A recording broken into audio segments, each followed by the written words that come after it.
જર્મનીમાં opportunity card વિશે બધાએ સાંભળ્યું છે, પણ આજે આપણે જર્મનીમાં જે આપણા ભાઈ રહે છે એની જોડે આપણે ડાયરેક્ટ ઓપોર્ચ્યુનિટી કાર્ડ શું છે, એમાં શું રિક્વાયરમેન્ટ છે, એની શું રિયાલિટી છે એક્ઝેક્ટલી, અને એમાં કોણ આવી શકે, કોણ ના આવી શકે, આ બધી જ આપણે કટ ટુ કટ ડિસ્કશન કરવાનું છે. કારણ કે ઓપોર્ચ્યુનિટી કાર્ડ ઉપરનો આપણો સૌથી પહેલો વિડીયો છે, અને આગળ ઘણા બધા જર્મનીના અલગ અલગ કેટેગરીના વિઝા રિલેટેડ ઘણા બધા વિડીયોઝ અમે આપવાના છીએ. તો મારા અને અક્ષયની બંનેની ચેનલને ફોલો કરી દો, અને જેનાથી તમને વધારે વિડીયોઝ મળી શકે. અને ટાઈમ બગાડ્યા વગર ડાયરેક્ટ આપણે ટોપિક પર વાત કરીશું કે અક્ષય, આ ઓપોર્ચ્યુનિટી કાર્ડ શું છે, ટૂંકમાં અને સાદી ભાષામાં સમજાવો. ઓપોર્ચ્યુનિટી કાર્ડ એટલે જર્મનીની ઓફિશિયલ સાઇટ પ્રમાણે છે ને 4000 જેટલી વેકેન્સીઓ ઓપન હતી અને એ વેકેન્સીઓ ફુલફિલ કરવા માટે જે તે લોકોને બહારથી લાવવા પડે એમ હતા. તો હવે કેવું કે તમારી પાસે જોબ હોય તો તમે જર્મની આવી શકો, પહેલા આવા રૂલ્સ હતા. એટલે પછી સરકારે વિચાર્યું કે આપણે છે ને જોબ છે આપણી પાસે, પણ આપણે પીપલની જરૂર છે. તો પીપલ અહીંયા આવીને જોબ ફાઇન્ડ કરે તો, એટલે એના માટે છે ને નવી રેસિડેન્ટ પરમિટ ઇન્ટ્રોડ્યુસ કરવામાં આવી ને એને ઓપોર્ચ્યુનિટી કાર્ડ નામ આપવામાં આવ્યું. બરાબર. હવે ઓપોર્ચ્યુનિટી કાર્ડમાં સૌથી પહેલો પ્રશ્ન કે કોણ આવી શકે? જેને 12મું ધોરણ પૂરું કર્યું એ આવી શકે? બેચલર પછી આવી શકાય? મતલબ શું રિક્વાયરમેન્ટ છે આમાં? હવે ખાસ રિક્વાયરમેન્ટમાં એવું છે કે તમારી પાસે જે તે ફિલ્ડનો એક્સપિરિયન્સ હોવો જોઈએ. તો જો એક્સપિરિયન્સ હોય ને તો તમે એના બેઝ ઉપર આવી શકો, એ પહેલી પોસિબિલિટી છે. અને બરાબર. બીજી પોસિબિલિટી એ છે કે તમારું સ્ટડી જર્મનીના સિસ્ટમ પ્રમાણે રિકોગ્નાઇઝ નથી. તમે કોઈ આઈટીઆઈના કે એવા કોર્સ કરેલા છે, પણ તમારી પાસે કોર એજ્યુકેશન બેચલર કે માસ્ટર ફિલ્ડ નથી. તો પછી તમે કોર્સનો એક્સપિરિયન્સ છે, તમારું જર્મન લેંગ્વેજનું નોલેજ, તમારી એજ, ઇંગ્લિશનું નોલેજ અને આના બધાના બેઝ ઉપર તમને પોઈન્ટ મળે. અને પોઈન્ટ સિસ્ટમ પ્રમાણે તમારે મિનિમમ 6 પોઈન્ટ કલેક્ટ કરો ને, તો એના પછી તમે એના બેઝ ઉપર જર્મની આવી શકો. બરાબર. પછી આમાં કોઈ એજ રિક્વાયરમેન્ટ ખરી કે આટલી અમુક એજ સુધીના લોકો જ આમાં અપ્લાય કરી શકે એવું કંઈ? એવી સ્પેસિફિક ગવર્મેન્ટ ગાઈડલાઈન પ્રમાણે રિક્વાયરમેન્ટ નથી, પણ મોસ્ટલી લોકો પ્રિફર એવું કરે, વિઝા ઓફિસ વાળા એવું પ્રિફર કરે કે 40-45 યર સુધી હોય તો એ લોકો ગ્રાન્ટ કરવામાં કોઈ તકલીફ થતી નથી એ લોકોને.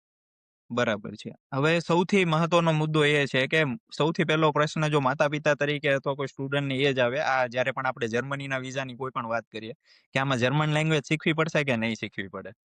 એટલે લેંગ્વેજનું છે ને એવું છે કે જે ઓપોર્ચ્યુનિટી કાર્ડના ક્રાઇટેરિયા છે ને એ એવું કહે છે કે A1 લેવલનું તમે લેંગ્વેજ શીખો ને તો હમ. તમને એના બેઝ ઉપર વિઝા મળી જાય. પણ હવે તમે જર્મની આવો ને તો A1 સફિશિયન્ટ નથી. કેમ કે તમારા માટે કન્ટ્રી નવું છે. શોર્ટ ટર્મ માટે તમે જર્મની આવો છો, આપણે ઇનિશિયલી આવો ત્યારે. અને બરાબર. પછી અહીંયા આવીને સિસ્ટમમાં સેટ થવું, પછી બધી વસ્તુ તમારે જલ્દીથી કેપ્ચર કરવી પડે. એટલે જો તમને જર્મન થોડુંક B1 B2 લેવલ સુધીનું આવડતું હોય ને તો એ તમારા માટે રસ્તો આસાન કરી દે છે. બરાબર. હવે ધારો કે હું જ સપોઝ ધારી લો કે હું જ અત્યારે ઇન્ડિયામાં છું અને મારે ઓપોર્ચ્યુનિટી કાર્ડ માટે અપ્લાય કરવું છે. તો મારે ઓપોર્ચ્યુનિટી કાર્ડમાં જ્યારે અપ્લાય કરવાનું વિચારું છું તો ઘણી બધી વાર એવું આવે કે મારે ચલો જર્મન તો તમે કીધું એ પ્રમાણે, પણ મારે ઇંગ્લિશ શીખવું પડે કે ના શીખવું પડે? ઇંગ્લિશની રિક્વાયરમેન્ટ છે ને બેઝિક થઈ ગઈ છે. એટલે તમારે IELTS કે TOEFL કે એ ટાઈપની કોઈ પણ એક્ઝામ આપીને 6.5-7 બેન્ડ લાવવાની કોશિશ કરવાની. એ જ તમારી રિક્વાયરમેન્ટ ખાલી વિઝા માટે છે. ઇવન 6 બેન્ડ હોય તો તમને વિઝા મળી જાય છે. પણ બરાબર. સ્પેસિફિકલી જર્મનીમાં તમારે જોબ મેળવવા માટે ઇંગ્લિશના સર્ટિફિકેશનની જરૂર નથી. બરાબર. જર્મન વધારે પ્રાયોરિટી છે કે યસ, આપણને કદાચ અહીંયા આવીને પણ કદાચ જર્મનની રિક્વાયરમેન્ટ કોઈ વિઝામાં હોય ના હોય, પણ જોબ માટે તો જર્મન જરૂર પડશે. યસ, પાક્કું. બરાબર છે. હવે પ્રશ્ન એ આવે કે ઓપોર્ચ્યુનિટી કાર્ડનો ડ્યુરેશન શું હોય છે? ધારો કે સિલેક્શન થઈ ગયું અને હું જર્મનીમાં આવી જાઉં ફોર એક્ઝામ્પલ, તો કેટલા ટાઈમ સુધી મને આ ઓપોર્ચ્યુનિટી કાર્ડમાં રહેવા મળે? એટલે ઇનિશિયલ ડ્યુરેશન છે ને 12 મહિના માટેનો છે. એટલે તમને સીધી 12 મહિનાની વર્ક પરમિટ, તમને સીધી 12 મહિનાની રેસિડેન્ટ પરમિટ મળે. ઓકે. અને એ ટાઈમમાં તમે જર્મની આવીને તમારી ફિલ્ડ રિલેટેડ જોબ ફાઇન્ડ કરી શકો. હવે ઘણા કેસમાં જો તમે થોડાક સ્માર્ટ હોવ તો ઓકે. પછી તમે વિઝા ઓફિસને કન્વિન્સ કરીને, તમારે વધારે ટાઈમ જોતો હોય તો તમને 3 થી 6 મહિનાનો બીજો એડિશનલ ટાઈમે મળતો હોય છે. પણ ઓકે. એના માટે તમારે થોડું સ્માર્ટ બનવાની જરૂર પડી શકે છે. બરાબર, બરાબર. હવે ધારો કે કોઈને ઓપોર્ચ્યુનિટી કાર્ડમાં અપ્લાય કરવું હોય તો ઘણા બધા લોકો મેરિડ હોય છે. તો ધારો કે કોઈ મેલ કેન્ડિડેટ છે, એ અપ્લાય કરે છે, તો હસબન્ડ અપ્લાય કરે છે, તો જોડે વાઈફ એને લાવી શકે ઓપોર્ચ્યુનિટી કાર્ડમાં કે ના લાવી શકે? ડિપેન્ડન્ટ, કારણ કે ઘણા બધા લોકો મેરેજ પછી આ વિચારતા હોય છે બહાર મૂવ થવાનું. એ પોસિબલ છે પણ ડિફિકલ્ટ છે.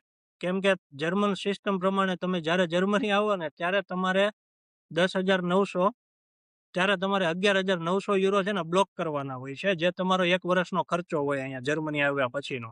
હવે બરાબર. તમે 2 પર્સન આવતા હોય તો એ પૈસા ડબલ થઈ જાય. અને બરાબર. જો ચિલ્ડ્રન હોય તો એ હિસાબે વધારે થતા જાય. તો હા, હવે આટલા પૈસા બ્લોક કરીને તમે જર્મની આવો ને તો એ થોડુંક આપણે ફાઇનાન્શિયલી તકલીફ વાળું થઈ જાય. બરાબર, એટલે બરાબર. પ્રિફર લોકો એવું જ કરે કે એક પર્સન આવે, જોબ ફાઇન્ડ કરે, સેટલ થાય અને પછી એના પાર્ટનરને લઈને આવે એમ.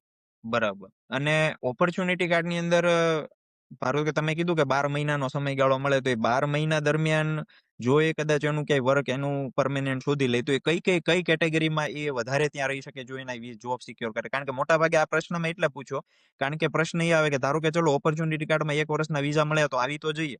પણ એ 1 વર્ષમાં આપણે કેવા પ્રકારની જોબ શોધવી પડે, કેવા પ્રકારના વિઝામાં સ્વિચ થવું પડે, જેનાથી આપણે ત્યાં જર્મનીમાં લાંબો સમય રહી શકીએ? ઓપોર્ચ્યુનિટી કાર્ડ પછી છે ને તમારે મેઇનલી તમને જોબ મળે ને એટલે 2 ટાઈપના વિઝા તમને મળી શકે. ઓકે. એટલે એક છે વર્ક પરમિટ, જે નોર્મલ વર્ક પરમિટ છે, અને બીજું છે બ્લુ કાર્ડ. હવે બંને ઓલમોસ્ટ સિમિલર છે, પણ ખાલી ડિફરન્સ છે તમારી સેલેરી એન્યુઅલ કેટલી છે. એના બેઝ ઉપર હાઉસલેન્ડર બોર્ડે ડિસાઈડ કરે કે તમને વર્ક પરમિટ આપવી કે તમને બ્લુ કાર્ડ આપવું. અને બંનેમાં પછી તમારી પાસે જ્યાં સુધી જોબ છે ત્યાં સુધી તમે સિક્યોર છો. તો તમે કીધું એ પ્રમાણે કે ઓપોર્ચ્યુનિટી કાર્ડની અંદર 1 વર્ષનો સમયગાળો મળે છે અને એમાં તમે કીધું કે આપણે જોબ સિક્યોર કરી દઈએ તો આગળ સેટલમેન્ટ તરફ જઈ શકીએ. પણ આમ અંદાજિત તમારે જો સમયગાળો આપવો હોય, મને ખબર છે કે અલગ-અલગ વિઝા કેટેગરી એની અલગ-અલગ રિક્વાયરમેન્ટ, અને એમાં પણ તમે અમુક જર્મન લેવલનું પણ મેં જોયું હતું કે અમુક કોઈ કે A1 કરેલું છે, કોઈ B1 કરેલું છે. તો ઇંગ્લિશ લેંગ્વેજના બેઝ ઉપર પણ સેટલમેન્ટના ક્રાઇટેરિયા થોડા મંથમાં ડિફરન્સ પડે છે, મેં જોયું છે. પણ અંદાજિત જો સમયગાળો આપણે લેવો હોય કે ધારો કે કોઈ ઓપોર્ચ્યુનિટી કાર્ડમાં આવે છે, તો મતલબ કેટલા ટાઈમમાં જર્મનીમાં આપણે સેટલમેન્ટ થઈ શકીએ અંદાજે?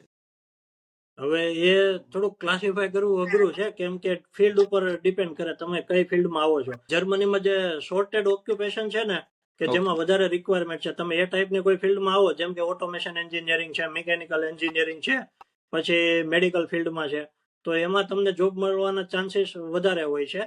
અને જો તમે ઓકે. લેંગ્વેજ બોલતા હોય તો તમે 6 મહિના સુધીમાં ટાર્ગેટ કરી શકો છો કે તમને જોબ મળી જાય. પછી તમને જોબ મળે એટલે તમારી સેલરી જે થ્રેશોલ્ડ બ્લુ કાર્ડના સેલરી થ્રેશોલ્ડ થી વધારે હોય તો તમને બ્લુ કાર્ડ મળે. અને બ્લુ કાર્ડની વેલિડિટી ઇનિશિયલી 4 વર્ષ સુધીની હોય છે. અને બરાબર. પછી 4 વર્ષમાં તમારી પાસે B1 લેંગ્વેજ હોય અને તમે 21 મંથ સુધી જોબ કરો ને, તો તમે એના બેઝ ઉપર PR માટે અપ્લાય કરી શકો છો. બરાબર, બરાબર. હવે આગળ જે હું પ્રશ્ન પૂછવા જઈ રહ્યો છું એમાં દરેક લોકોના ઓપિનિયન અલગ-અલગ હોઈ શકે, પણ મારે તમારો ઓપિનિયન લેવો છે કે તમારા મતે બેચલર પછી ત્યાં કેન્ડિડેટ આવે તો સારું રહે, માસ્ટર પછી કેન્ડિડેટ આવે તો સારું રહે, કે પછી થોડો જોબનો એક્સપિરિયન્સ હોય એ એક્સપિરિયન્સ લીધા પછી આવે તો સારું રહે? મારા મતે જો કોઈને આવવું હોય ને તો માસ્ટર કરવા માટે જર્મની અવાય, અને હમ. બેચલર પછી થોડો ઘણો એક્સપિરિયન્સ લઈને અવાય. એટલે સમજો કે તમારું બેચલર આ વર્ષમાં પતવાનું હોય ને, તો પછી તમે IELTS ની પ્રિપેરેશન કરો, લેંગ્વેજની પ્રિપેરેશન કરો, તો મેઇનલી છે ને સ્ટુડન્ટનો 1 વર્ષ જેટલો ટાઈમ જતો હોય છે આ હમ. પ્રોસેસમાં. હમ. તો હમ. આ પ્રોસેસને આપણે સાઈડમાં કરીએ અને થોડો ઘણો આપણે પ્રેક્ટિકલ એક્સપિરિયન્સ લઈએ ને, તો આપણને આઈડિયા આવે કે જર્મની આપણે સ્ટડી કરીને શું કામ એટલીસ્ટ કરવાનું છે. અને જો બરાબર. આટલો એક્સપિરિયન્સ હોય ને, તો તમને અહીંયા આવ્યા પછી જર્મનીમાં ઇન્ટર્નશિપ અને વર્કિંગ સ્ટુડન્ટ મળવાની પોસિબિલિટી ઘણી વધી જાય છે. અને બરાબર. પછી તમને ઇઝીલી જોબ મળી શકે છે. બરાબર.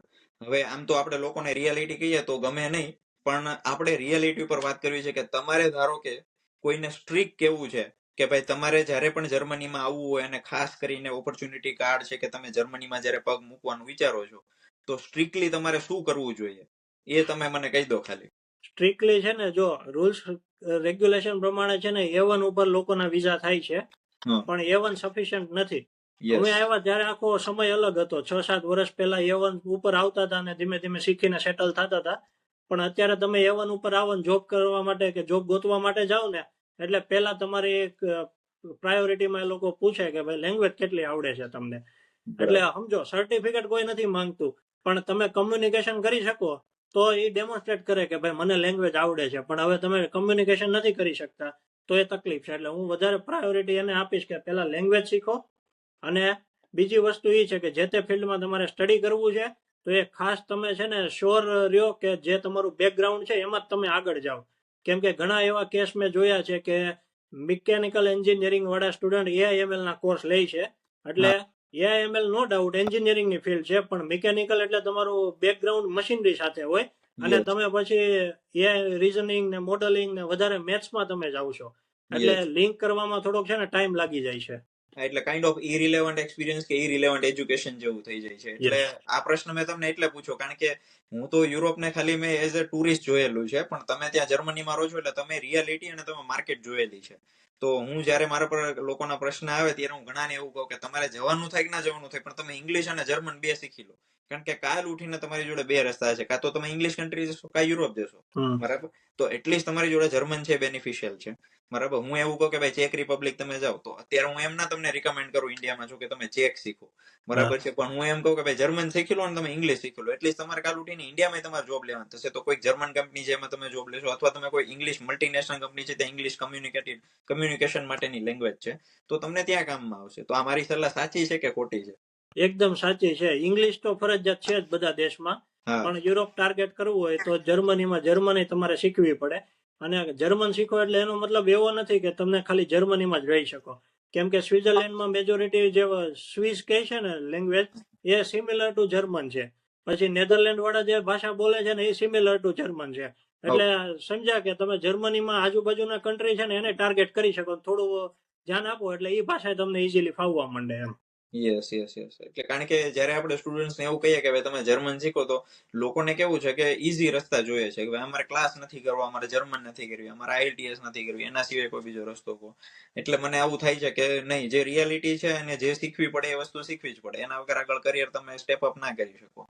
હવે ઓપોર્ચ્યુનિટી કાર્ડમાં જયારે કોઈને અપ્લાય કરવું છે તો અંદાજિત આપણે એપ્રોક્સ નથી, આપણે એક્ઝેક્ટ નથી જોતો, પણ અંદાજિત એપ્રોક્સિમેટ ખર્ચો કેટલો થાય જો કોઈને ઓપોર્ચ્યુનિટી કાર્ડમાં અપ્લાય કરવું છે? ઓપોર્ચ્યુનિટી કાર્ડ માટે ખર્ચો હું એપ્રોક્સ તમને કહું ને તો 13 થી 14 લાખ રૂપિયાનો થાય. કેમ કે મેઇન એમાં તો તમારા 12 થી 12.5 લાખ રૂપિયા તો બ્લોક અકાઉન્ટના છે, જે તમને જર્મની આવ્યા પછી પાછા મળવાના છે. અને આ સિવાય તમારો ફ્લાઇટનો ખર્ચો છે, જર્મન લેંગ્વેજનો અને વિઝાનો અને એ ખર્ચો છે એ છે. એટલે આ સિવાય બીજો કોઈ ખર્ચો નથી. ને જો તમે થોડાક રૂલ્સ રેગ્યુલેશન થી જાણકાર હોય તો તમે આખી પ્રોસેસ તમારી જાતે કરી શકો છો. બરાબર બરાબર. અને ઓપોર્ચ્યુનિટી કાર્ડમાં સિલેક્ટ થવાનું આમ મતલબ શું, આમ આખું ઓવરઓલ તમે જે યુરોપમાં ફીલ કર્યું છે કે આમ ઓવરઓલ ઘણા બધા લોકોને એવો પ્રશ્ન હોય કે જ્યારે અલગ અલગ કેટેગરીના વિઝાની આપણે વાત કરીએ તો એ પ્રશ્ન આવે કે ભાઈ સિલેક્ટ થવાના ચાન્સ કેટલા એમ. તો તમારા મતે આમ અંદાજિત કેવી વસ્તુ, કારણ કે આ દરેક વસ્તુ ચોક્કસ ના આપણે કહી શકીએ, પણ આમ તમારા મતે આનું આમ સિલેક્શન થવાના ચાન્સ કેટલા રહે? જર્મનીમાં હું તમને કહું ને, વિઝા રિજેક્શન નો રેશિયો બહુ ઓછો છે. જ્યાં સુધી તમારા ડોક્યુમેન્ટ કમ્પ્લીટ હોય ને ત્યાં સુધી તમને કોઈ એવા રીઝન ઉપર વિઝા રિજેક્ટ ના થાય કે તમે દેશ છોડીને નહીં જાઓ ને, એ જે રીઝન આપણે ઇંગ્લિશ કન્ટ્રીમાં જોતા હોઈએ છીએ એવા રીઝન ઉપર રિજેક્શન નથી આવતું. તમારી પાસે ડોક્યુમેન્ટ અવેલેબલ છે ને જે ફલફિલમેન્ટની જરૂર છે એ તમે ફલફિલ કરો છો એટલે તમારા વિઝા રિજેક્ટ નથી થતા. આ મારો એક્સપિરિયન્સ છે પર્સનલી. બરાબર. હવે આપણે છેલ્લો પ્રશ્ન એ પૂછીએ આ વિડીયો માટે. આમ તો ઘણી બધી વાતો આપણે કરી શકીએ, આગળના ઘણા બધા વિડીયોમાં ઓપોર્ચ્યુનિટી કાર્ડ વિશે ડિટેલમાં આપણે ડિસ્કશન કરીશું. પણ ધારો કે કોઈ કેન્ડિડેટ ઓપોર્ચ્યુનિટી કાર્ડમાં આવી ગયો છે, તો ટૂંકમાં તમે ખાલી માહિતી આપો જેનાથી લોકોને હિંમત મળે કે જે લોકોને હકીકતમાં ઓપોર્ચ્યુનિટી કાર્ડમાં આવી જવું છે, રિસ્ક લઈને પણ આવવું છે, તો એને કઈ એવી અમુક વસ્તુ જર્મનીમાં આવ્યા પછી એવો હકીકતમાં ફોકસ કરવો જેનાથી એ જોબ થોડી ઈઝી તો કોઈ જોબ ના મળે પણ એટલીસ્ટ એ એના તરફ વળી શકે, જોબ ગ્રેપ કરી શકે, એના માટે શું મતલબ જર્મનીમાં આવ્યા પછી કરવું જોઈએ? એના માટે છે ને જો ઘણા બધા પોઈન્ટ છે, હું તમને પોઈન્ટ બાય પોઈન્ટ અમુક બેઝિક ઇન્ફોર્મેશન આપું. સૌથી પહેલું છે કે આપણે ઇન્ડિયામાં જે સીવી નું ટેમ્પલેટ છે ને એ ટેમ્પલેટ જર્મનીમાં અલગ છે. એટલે જર્મનીના સ્ટાન્ડર્ડ પ્રમાણે તમારે તમારું સીવી પહેલા ચેન્જ કરવું પડે. અને બીજું કે તમારું સીવી છે ને જર્મનમાં રાખવું પડે. કેમ કે અહીંયા જે કંપની છે ને એ પ્રિફર કરે છે કે તમે જર્મનીમાં જર્મન લેંગ્વેજમાં એટલી સપ્લાય કરો તો તમારા ઇન્ટરવ્યુ આવવાના ચાન્સ વધી જાય. પછી ત્રીજી વસ્તુ એ છે કે જર્મનીમાં કવર લેટર નું બી રિક્વાયરમેન્ટ હોય છે. એટલે તમે સીવી ની સાથે સાથે તમારો કવર લેટર મોકલો ને જેમાં તમે તમારું ડિસ્ક્રિપ્શન આપો કે તમારો શું એક્સપિરિયન્સ છે, શું એજ્યુકેશન છે, શું ગોલ છે. એટલે કંપનીને તમને અન્ડરસ્ટેન્ડ કરવામાં થોડું ઈઝી થઈ જાય. અને આ સિવાય ક્યારેય જોબ માટે છે ને મેજર સિટી ટાર્ગેટ ન કરવા, કેમ કે મેજર સિટીમાં ઓલરેડી પોપ્યુલેશન છે અને કંપનીની જે જરૂરિયાત ખરેખર જરૂરિયાત છે ને જે જર્મનીમાં કહેવાય મિડલ સ્ટાન્ડ ફિર્મા, એટલે કે જે મીડિયમ સ્કેલ ઇન્ડસ્ટ્રી જે છે ને જ્યાં વધારે માણસોની જરૂર છે. આ ઇન્ડસ્ટ્રી મેજોરિટી છે ને કોઈ ટાઉન છે કે કોઈ નાના સિટી છે એ રીતે છે. તો તમે પહેલા તો એવું જ રાખો કે જર્મનીમાં ગમે ત્યાં જોબ મળે ને ત્યાં જોબ લેવી છે એમ. એવું નહીં કે મારે મેજર સિટીમાં બર્લિનમાં જોબ મળે તો લેવી, મ્યુનિકમાં મળે તો જ લેવી, એવું નહીં. જ્યાં મળે ત્યાં લઈ લો, થોડો ટાઈમ આપો, થોડા સેટ થાવ અને જેમ જેમ તમારો એક્સપિરિયન્સ ને બધું બિલ્ટઅપ થતું જાય એ પછી તમે નેક્સ્ટ વિચારો કે હવે તમારે જોબ ચેન્જ કરવી છે કે એમ. ઓકે. ના ના બરાબર છે. આપણે અહીંયા ઓપોર્ચ્યુનિટી વાળા જે કન્ટેન્ટના રિલેટેડ ક્વેશ્ચન્સ મારા માઇન્ડમાં હતા એને આપણે અત્યારે પૂર્ણ વિરામ આપીએ છીએ, એન્ડ કરીએ છીએ. પણ મારે ફાઇનલી એ ડિક્લેર કરવું છે, તમારી જોડે ડિસ્કસ કર્યા વગર હું ડાયરેક્ટ ઓડિયન્સને હું શેર કરું છું કે જો તમારે જર્મનીની રિયાલિટી સાંભળવી હોય કે હકીકતમાં ઘણા લોકો પોઝિટિવ વિડીયો બનાવે છે, ઘણા લોકો નેગેટિવ વિડીયો બનાવે છે, તો જો તમારા લોકોની ઈચ્છા હોય તો ખાલી કોમેન્ટમાં અમને તમારે રિયાલિટી જાણવી છે તો ખાલી રિયાલિટી લખો, અને 50 કરતા વધારે કોમેન્ટ આવશે તો આવતા 10 દિવસની અંદર અમે રિયાલિટી ઉપર વિડીયો બનાવીશું કે હકીકતમાં શું પોઝિટિવ વસ્તુ છે, શું નેગેટિવ વસ્તુ છે, નેગેટિવ વસ્તુ કેમ છે, અને જો હકીકતમાં કોઈ વિચારે છે આવવાનું તો એને હકીકતમાં કઈ વસ્તુ જોડે પ્રિપેર થવું પડે એ વિથ રિયાલિટી, અને બને ત્યાં સુધી અમે વિથ પ્રૂફ થોડું આપવાની ટ્રાય કરીશું. પણ 50 કરતા વધારે કોમેન્ટ હશે અમારા બંનેના વિડીયોમાં તો અમે એના ઉપર રેડી થઈશું. બરાબર છે અક્ષય? પાક્કું. અને કન્ટેન્ટ છે ને કોઈ આપણે મરી મસાલા વગરનું આપવું છે.